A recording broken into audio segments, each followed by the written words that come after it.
coming. Happy National Poetry Month. We are very excited for the reading tonight. We have Marilyn Johnston here from Salem. And then another quick, exciting announcement, because it is National Poetry Month. We had one of our library patrons and local poet herself, Phoebe Newman, has donated books from her personal poetry collection to the library. They are on that red shelf back there. They all have cute little bookmarks in them, and those aren't library books. You can take them home. You don't have to bring them back. But she donated those. She just wanted to, and it's a gamut. It's all over. The variety, there's local stuff, there's anthologies. So please take a moment and browse through that collection and take something home. And we are very appreciative to Phoebe for donating that to the library so we can just get more poetry out in the community. Hooray! Thank you all for coming. And I will, so Marilyn does have copies of her book here. They will be for sale after her reading. And then, of course, after her reading, we'll open it up for open mic. And we'll go ahead and get started. So thank you, Marilyn.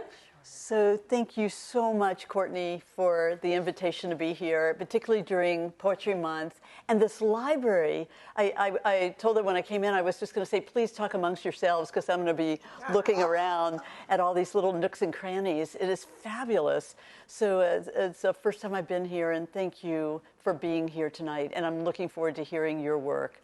I guess to get started, I think of you may know her, the writer Mary Carr, and she was asked, how does poetry work? And she says, you start from a scared place and it zip lines you to somewhere truer.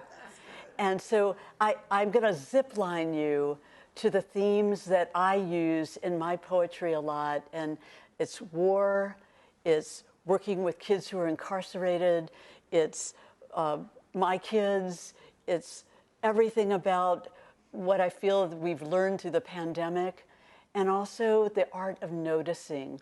And I think as all those of you, it sounds like most of you are writers, and what we do is when we look at something, it crystallizes when we put it down on the paper. And so I'll take you through some of these themes, and I tried to do things that weren't too controversial, but you know, as Pablo Neruda said when they came to arrest him in Chile, he said, the only thing of danger here is poetry. So with that in mind, please forgive me if I get too political or too dangerous. I thought I'd start out, one of the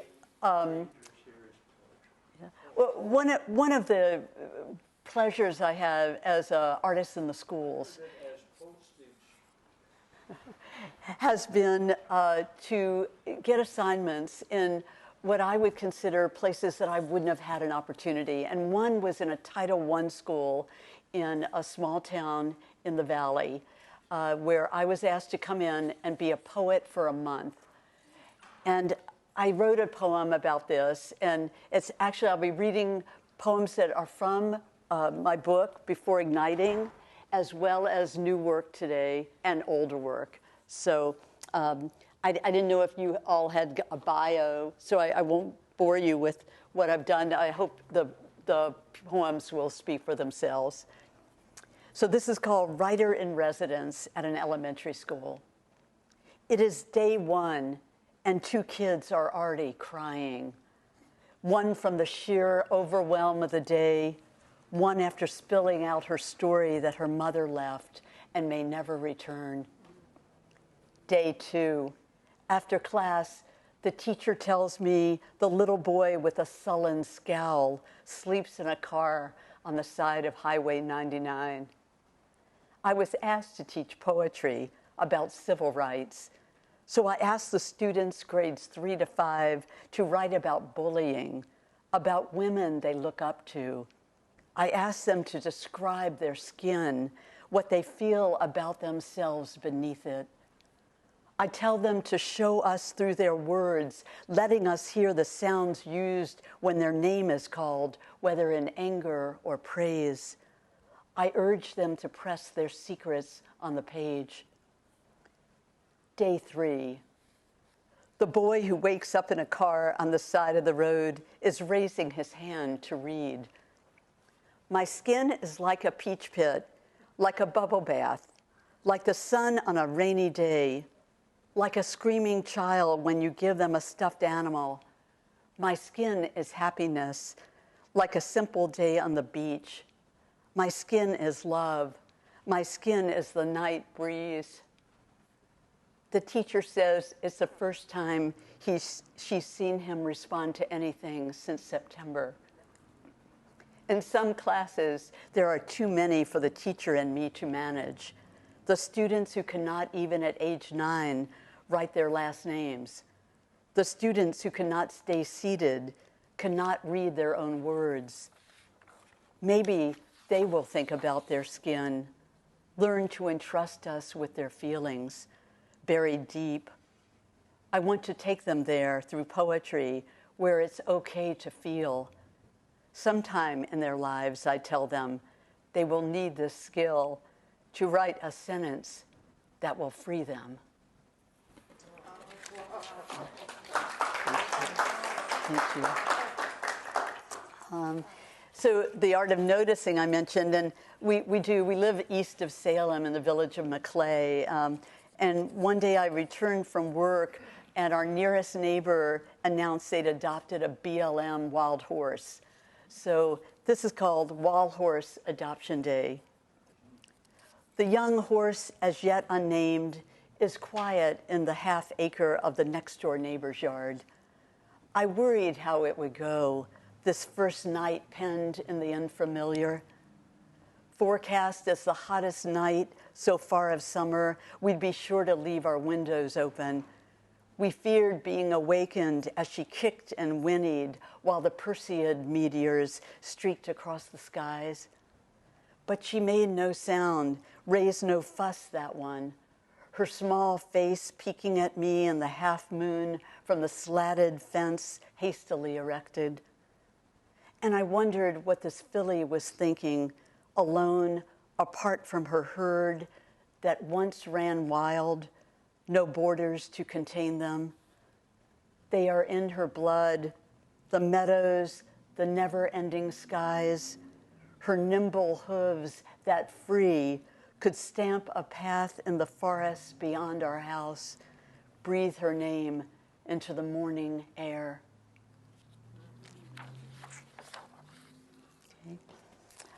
Okay. I do a lot in the schools and in a girls' prison that I worked with, doing a project, having them write. I call it Tough Love and Tough Writing.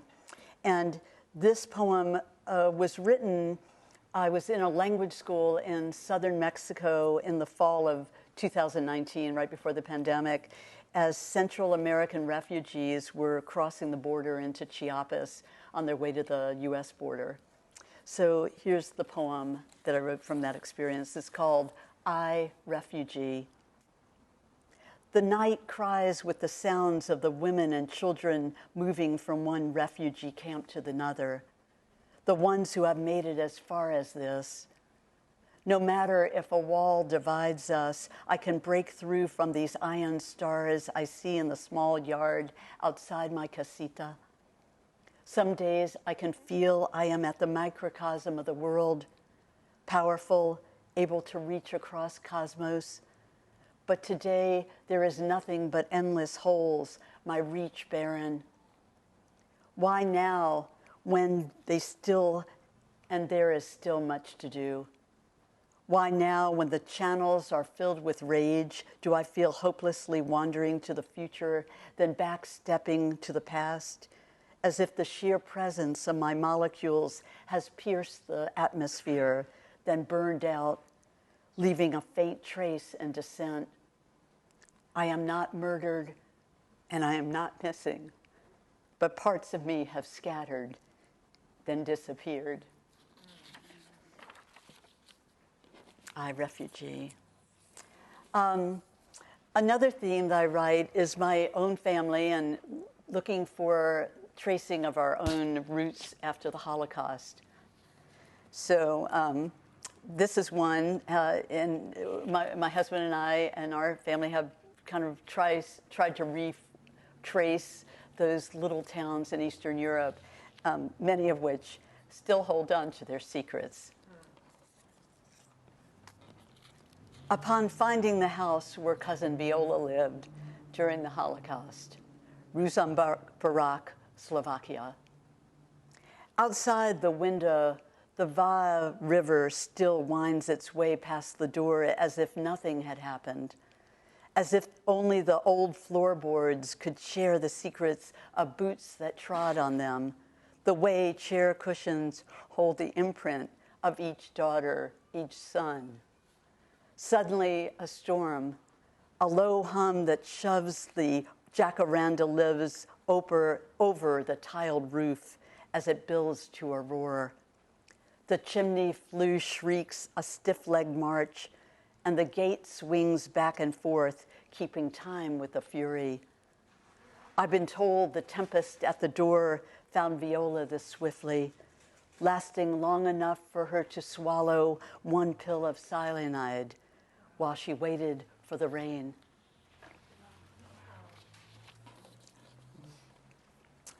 So our house survived the Beachy Creek fire, unlike some of our neighbors. And I think this pandemic and these fires have seared their way into poetry for a lot of us. So here's even a simple fishing trip of my husband's to the Santiam Canyon. Gone fishing. Someday he goes off without me alone.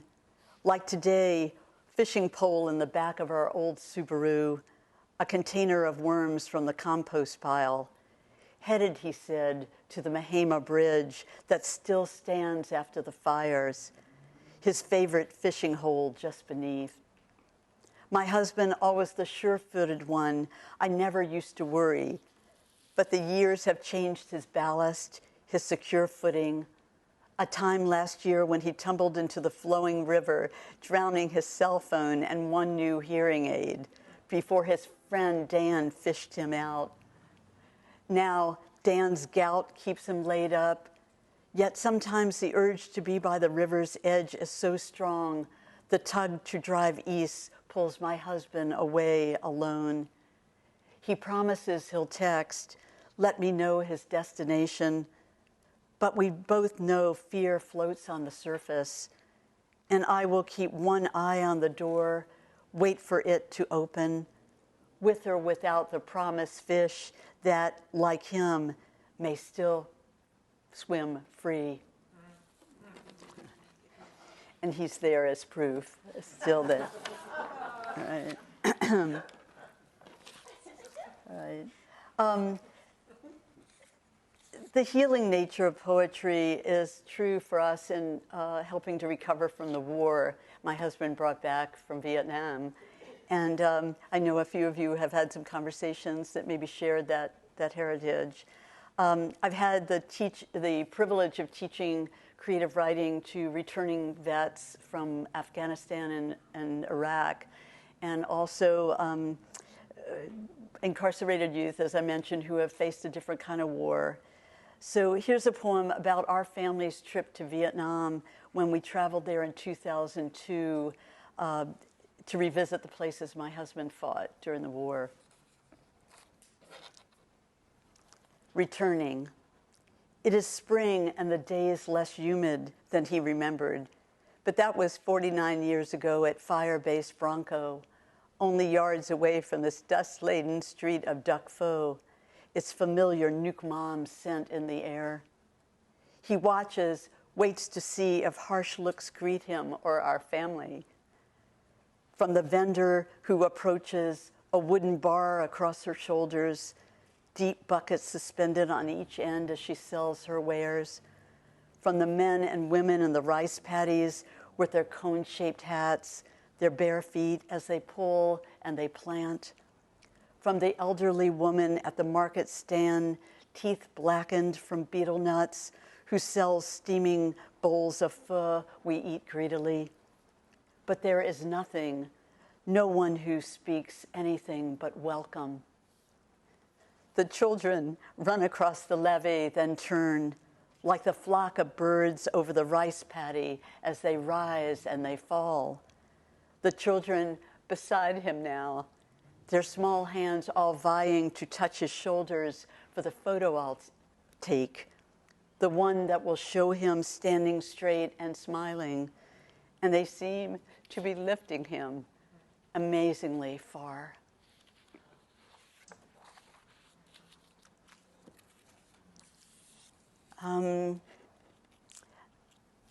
I started writing initially as an older adult to make sense of war, and then the pandemic comes, and I realized the parallels that the pandemic provided us, a familiar backdrop to all that we had experienced up to that point and since. My husband talks about COVID-19 as if he's still on patrol. Anytime going out from the base camp, you take your chance with snipers. You take a risk, even all suited up with night gear, thick flak jacket and combat boots, M16 at the ready. It's hard to tell the difference between friend or foe without a scope, how they can trick you and kill you, even someone symptomless, even if you have your helmet in place. Even with your mask and gloves, you take a chance with the things you can't see. All suited up, you could take a shot in the arm or an artery hit in the leg, somewhere that's vital. So you cover and lay low, even on base, where a rocket can zero in and find you. The fear of friendly fire, the wife and kids come back from the store, infect you without warning. And triage will become unreliable once overwhelmed with casualties. And again, it's a matter of luck or fate, who lives or dies. Now, the helicopters are circling the perimeter of our house, and someone has to be in charge, ready to drop the red smoke grenades to mark the landing zone. And he's on duty, his restless legs once again waking us as he prepares for an enemy that refuses to show its face.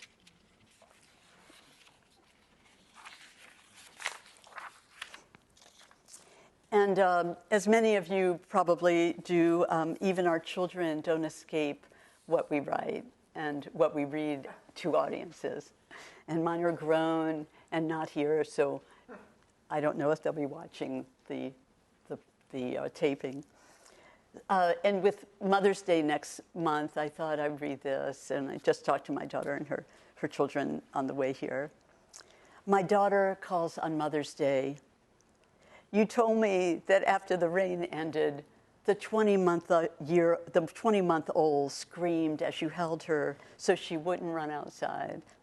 And you described the ache you felt as you finally layered on her sweater and hat, saw her walk away from you in her red boots. You can't yet imagine the day will come when she'll need to leave, and you'll finally let her go. Take it from me. Long before you're ready, that girl who could carry the entire sky by a kite string will tug your heart so fiercely, your world will shift. Hold on tight, you'll hear yourself say, but it will be your turn now to pace back and forth, you this time on the ground, as it shakes beneath you.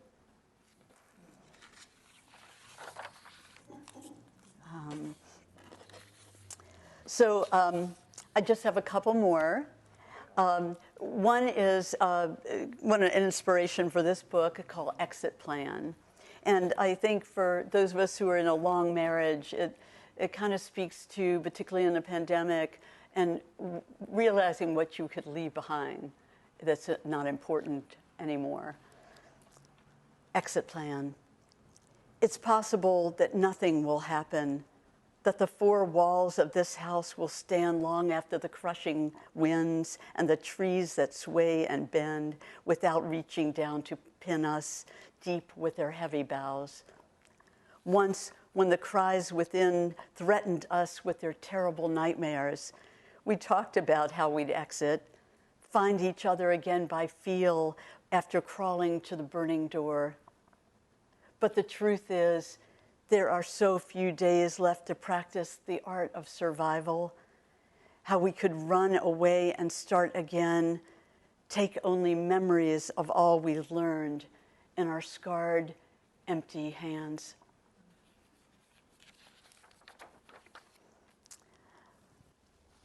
So, my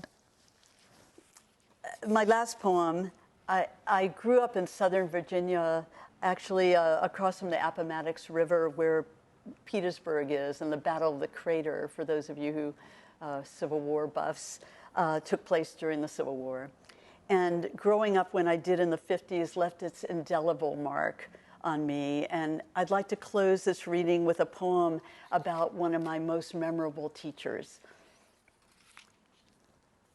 Dear Miss Turner, you dazzled us with your devotion to the South and the Confederate flag, how you broke into song, not caring about the snickering in the back of the room. While the spitwads flew, you paraded all 70-year-old, 4-foot, 6-inch frame of you up and down the rows of old desks. I held onto every drawled syllable of your tales. I couldn't have even joined the Daughters of the American Revolution chapter you founded in our town, not with my just off the boat Eastern European Jewish roots. But you gave me that DAR medal at the end of 7th grade, and I still keep it in the top drawer of my dresser in that little box. You probably never knew I majored in history, and that I taught a course on the Civil War in Richmond the same year I marched with Martin Luther King in D.C. I was working in a place you once said you'd never step your Southern loving foot in when my mother sent me a letter with the news of your death. I can imagine how upset you'd be hearing your beloved statues of Confederate soldiers are now targets for demolition and revile, with your Daughters of the Confederacy roots embedded in their foundations. But you wouldn't flinch.